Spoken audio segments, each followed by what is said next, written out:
ఆర్మీకి సంబంధించిన కమకాజీ డ్రోన్స్ కాసేపట్లో ట్రంప్తో యుక్రెయిన్ అధ్యక్షుడు జెలెన్స్కీ భేటీ అవ్వబోతున్న ఆ తరుణంలో ప్రస్తుతం 24 గంటల్లో మనం చూస్తే యుక్రెయిన్ కానీ రష్యా కానీ రెండు సైడ్స్ నుంచి యుద్ధాన్ని మాత్రం ఆపే పరిస్థితి లేనట్టు చాలా క్లియర్గా కనిపిస్తుంది. వాళ్ళు డ్రోన్స్ని ఎక్కువ మోతాదులో ఇంకా వాడుతున్నారు.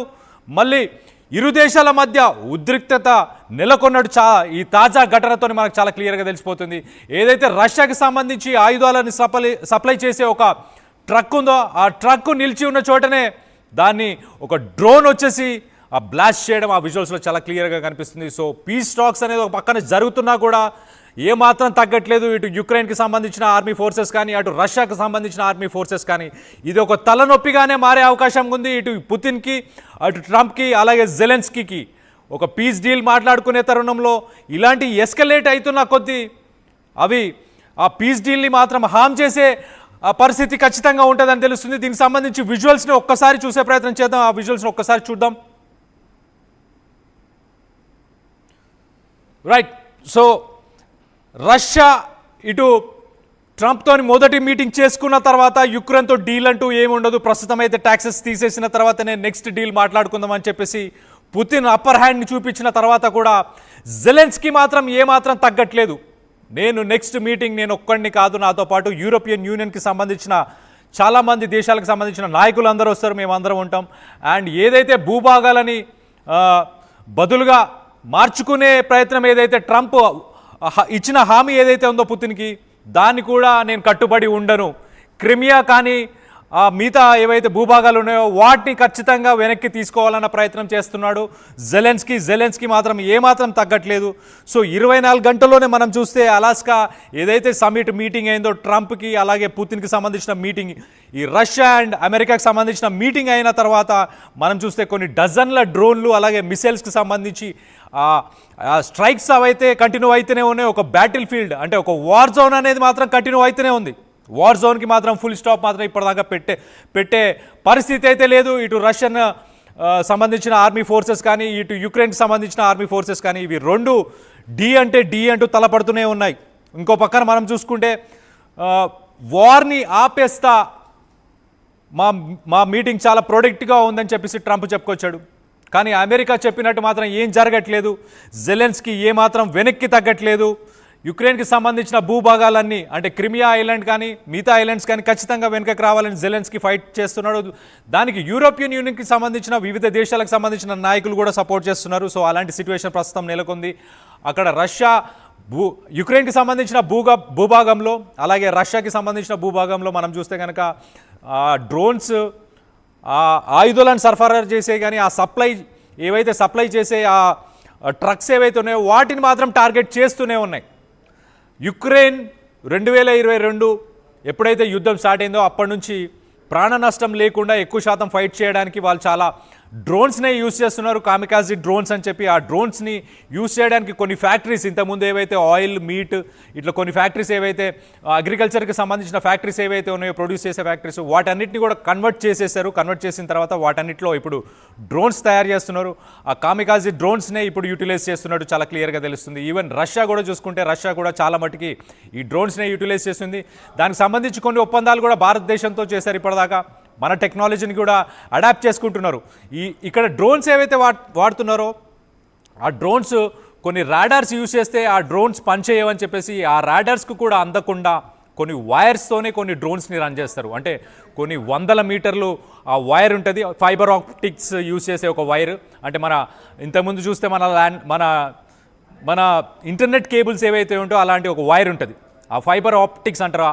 ఆ వైర్తోనే ఆ డ్రోన్కి కమాండ్స్ ఇస్తారు. ఆ వైర్తోనే అది చాలా దూరం వెళ్తుంది. అంటే ఇది నాన్ ఫ్లయింగ్ జోన్స్ అని కొన్ని జోన్స్ ఉంటాయి. ఆ జోన్స్లో డ్రోన్స్ని కింద పడేయచ్చు టెక్నాలజీతోని. ఆ టెక్నాలజీని కూడా దాటుకొని వెళ్ళి ఆ ట్రక్స్ని బ్లాస్ట్ చేయడానికి కానీ అలాగే ఆ యుద్ధానికి సంబంధించిన ట్యాంకర్స్ని బ్లాస్ట్ చేయడానికి వాళ్ళు ఫైబర్ ఆప్టిక్స్కి సంబంధించిన డ్రోన్స్ అంటే ఒక వైర్తోని 100 మీటర్లు ఆ డ్రోన్ వెళ్తుంది. దానికి సంబంధించి ఒక కెమెరాలో చాలా క్లియర్గా ఎటు వెళ్తుంది ఏం చేస్తుంది అనేది ఆ డైరెక్షన్స్ అన్నీ వాళ్ళకు విజువల్గా కనిపిస్తాయి. ఆ కనిపించే విజువల్స్తో పాటే వాళ్ళు వెళ్ళి దాన్ని బ్లాస్ట్ చేసేస్తారు. అంటే ఎటువంటి ప్రాణ నష్టం జరగకుండా ఆపోజిషన్లో ఉన్న ఎదుటి వాళ్ళ మిలిటరీకి సంబంధించిన స్థావరాలు కావచ్చు, మనుషులు వెళ్ళే వెహికల్స్ కావచ్చు, అలాగే యుద్ధానికి సంబంధించిన ఏదైతే సామాగ్రిని తరలించే ట్రక్స్, ఇలాంటి ట్రక్స్ ఏవైతే ఉంటాయో వీటన్నిటి మీద కూడా దాడి చేయడానికి ఆ డ్రోన్స్ ఒక కీలక పాత్రను వహిస్తున్నాయి. ఇవాళ రేపు టెక్నాలజీ డెవలప్ అయిపోయిన తర్వాత ఆర్టిఫిషియల్ ఇంటెలిజెన్స్ ఇవన్నీ వచ్చిన తర్వాత ఇప్పుడు డ్రోన్స్, వెపన్స్, ఇలాంటి లేటెస్ట్ టెక్నాలజీనే యుక్రెయిన్ వాడుకుంటుంది. అంటే రష్యా లాంటి ఒక పెద్ద దేశం మీద ఫైట్ చేయడానికి యుక్రెయిన్కి ఉన్న బలాలు ఏంటి అంటే, వరల్డ్లో 6th లార్జెస్ట్ ఆర్మీ ఉంది యుక్రెయిన్ దగ్గర. దాని దగ్గర 6th లార్జెస్ట్ ఆర్మీ ఉంది, కానీ భూభాగంగా పరంగా చూసుకుంటే తక్కువనే. అండ్ అంత ఆర్మీ ఉన్నా కూడా రష్యాని ఢీకొట్టడం అనేది కష్టం. బికాస్ రష్యా దగ్గర కొన్ని వేల ఐసీబీఎమ్స్ ఉన్నాయి, ఇంటర్ కాంటినెంటల్ బ్యాలిస్టిక్ మిసైల్స్. ఐసీబీఎమ్స్ అంటే న్యూక్లియర్ బాంబ్స్ ఇవన్నీ ఉన్నాయి వాళ్ళ దగ్గర. రష్యా దగ్గర కూడా ఉన్నాయి కానీ ఎంతో కొంత ఉన్నాయి కానీ, బట్ టెక్నాలజీ పరంగా రష్యా కంటే యుక్రెయిన్ చాలా అడ్వాన్స్డ్ ఉంది. టెక్నాలజీ పరంగానే వీళ్ళు యుద్ధాన్ని ముందుకు తీసుకెళ్తున్నారు. వీళ్ళు ఒక స్పెషల్ టీమ్స్ని కూడా తయారు చేశారు యుక్రెయిన్కి సంబంధించిన వాళ్ళు. ఆ టీమ్స్ ఏంటంటే ఈ డ్రోన్స్ని యూజ్ చేసి, రోబోట్స్ని యూజ్ చేసి మాత్రమే యుద్ధాన్ని చేసి ప్రయత్నం ఉంటుంది. దీనికి సంబంధించి ఒక్కసారి ఆ విజువల్స్ ఉన్నాయి, ఒకసారి ఆ విజువల్స్లో ఆడియోతో పాటు ఒకసారి విందాం. ఆ విజువల్స్లో ఒక్కసారి ఆ ట్రక్ని ఎట్లా, ఆ విజువల్స్ ఒక్కసారి చూసే ప్రయత్నం చేద్దాం. ఆ విజువల్స్లో చూద్దాం ఒకసారి ఆ ట్రక్ని ఎలా బ్లాస్ట్ చేశారనేది.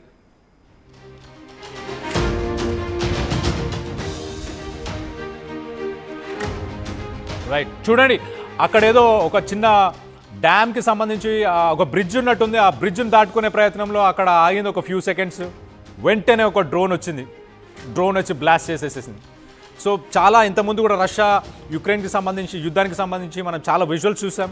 ఆ విజువల్స్లో కూడా మనుషులు బంకర్స్లో ఉంటే కూడా బంకర్స్ లోపలికి కూడా డ్రోన్స్ వెళ్ళి వాళ్ళని డైరెక్ట్గా హిట్ చేసి చంపేయడం కానీ, అలాగే వాళ్ళు ట్రావెలింగ్ చేసే కొన్ని యుద్ధానికి సంబంధించిన కొన్ని వెహికల్స్, కార్స్ ఏవైతే దాంట్లో ఆ సైనికులు ఎవరైతే ట్రావెల్ చేస్తారో ఆ సైనికులు ట్రావెల్ చేస్తున్న టైంలోనే ఈ డ్రోన్ డైరెక్ట్గా వెళ్ళి అటాక్ చేస్తుంది. అంటే దాన్ని తప్పించుకునే అవకాశం ఉండదు.